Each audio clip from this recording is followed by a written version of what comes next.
Sonya yang kecewa pada Ben, lalu memberi Ben uang agar dia membeli pakaiannya sendiri. Namun ternyata, uang yang harusnya digunakan untuk membeli pakaian, malah digunakan Ben untuk membeli senjata tajam.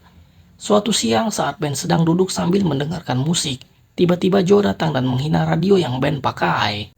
Mendengar hinaan itu, Ben marah dan tanpa berpikir panjang, Ben langsung menusukkan senjata tajam itu ke perut Joe. Namun ternyata Joe selamat dari penusukan itu karena ujung pisau yang digunakan Ben patah akibat mengenai ikat pinggang Joe. Setelah kejadian itu, Ben berlari pulang dan mengambil Alkitab untuk dipeluknya. Ben merasa menyesal karena selama ini telah lama meninggalkan Tuhan, sehingga kelakuannya menjadi begitu buruk.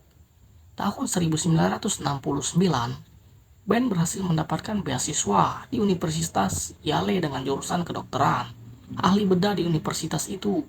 Ben juga mempunyai seorang pacar yang bernama Candy, seorang mahasiswi dari jurusan musik. Suatu siang Ben curhat kepada pacarnya. Ben bilang kalau mata kuliah kimia baginya adalah sesuatu yang sangat sulit. Dan pekan depan dia akan mengikuti ujian kimia. Jika Ben tidak lulus dalam mata kuliah kimia, maka dipastikan beasiswanya akan dicabut.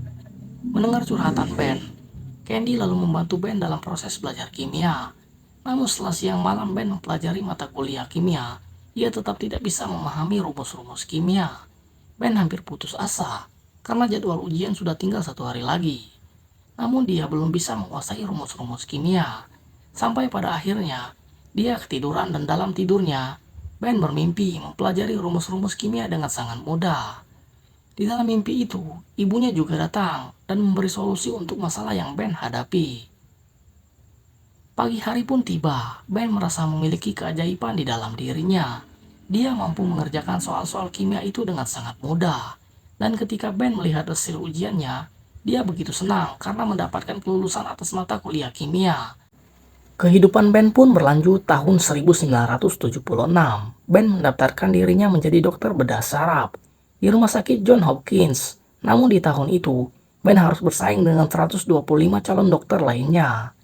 Saat diwawancara oleh Dr. Urvel Telly, Ben mampu menjawab pertanyaan dari Dr. Urvel Telly dengan sangat memuaskan sehingga Ben diterima menjadi dokter di Rumah Sakit Johns Hopkins. Morning hari pertama Ben bekerja pun tiba. Karena Ben adalah dokter baru di rumah sakit itu, dia harus bekerja di bawah pengawasan dokter seniornya, yang bernama Dr. Permington.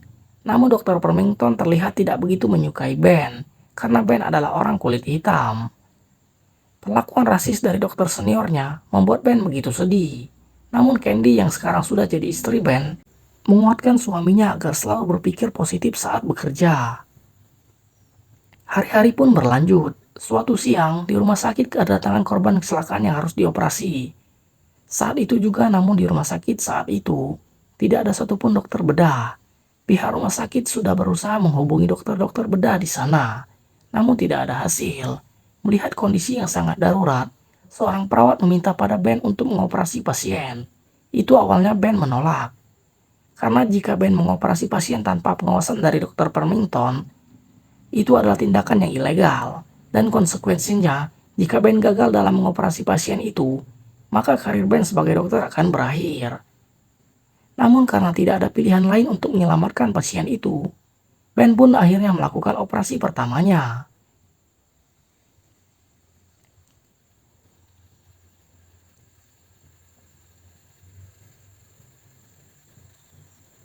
Setelah operasi itu, Dr. Ulpaeli memanggil Ben ke ruangannya.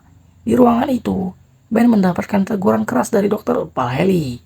Karena jika operasi yang dilakukan Ben gagal, maka reputasi rumah sakit Johns Hopkins akan rusak. Namun di sisi lain, Dr. Ulpaeli juga merasa bangga pada Ben, karena ia berani mengambil keputusan yang sangat membahayakan karirnya.